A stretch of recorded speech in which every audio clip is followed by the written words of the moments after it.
பிஸ்மில்லாஹிர் ரஹ்மான் ரஹீம். அல்ஹம்துலில்லாஹ் வஸ்ஸலாத்து வஸ்ஸலாமு அலா மன் லா நபிய பஅதஹ் அம்மா பஅத்.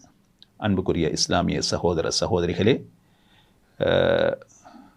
குர்ஆனின் நற்சிந்தனைகள் என்ற தலைப்பில் மூன்றாவது ஒரு வசனத்தை நாம் பார்ப்போம். அந்த வசனம் சூரத்து நிசா 86வது வசனம்.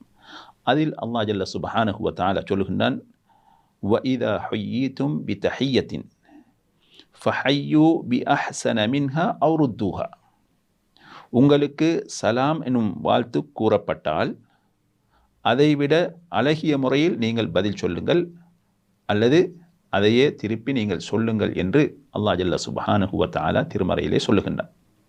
எனவே ஒருவர் எங்களுக்கு அஸ்ஸலாமு அலைக்கும் என்று சொன்னால் நாம் வ அலைக்குமுஸ்ஸலாம் என்றும் சொல்லலாம், அதோடு நிறுத்தவும் முடியும். அதைவிட கூடுதலாக நாம் நல்ல முறையில் சொல்வதாக இருந்தால் வ அலைக்குமுஸ்ஸலாம் வரஹ்மத்துல்லாஹி என்று வபரகாத்துஹு என்று மேலதிகமாக சொல்லலாம். இது ஒரு விளக்கம்.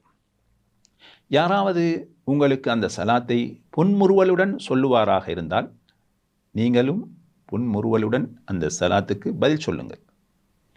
யாராவது ஒருவர் உங்களுக்கு புன்முறுவலின்றி அந்த சலாத்தை சொன்னால் நீங்கள் பதில் சொல்லுகின்ற பொழுது புன்முறுவலுடன் அதற்கு பதில் சொன்னால் நீங்கள் அவரை விட சிறந்த ஒரு விடயத்தை செய்ததாக கருதப்படுவீர். மாஷா அல்லாஹ். அல்லாஹ் எப்படி எங்களுக்கு இந்த சந்தர்ப்பங்களை வழங்கி இருக்கின்றான் என்பதை பாருங்கள். எனவே இதன் மூலமாக நாங்கள் அந்த சலாத்துக்கு பதில் சொல்லுகின்ற பொழுது புன்முறுவலுடன் சொன்னால் அதைவிட அழகான முறையில் நாம் அந்த சலாத்துக்கு பதில் சொன்னவராக கருதப்படுகின்றோம். வல்லாஹு தஆலா அலம்.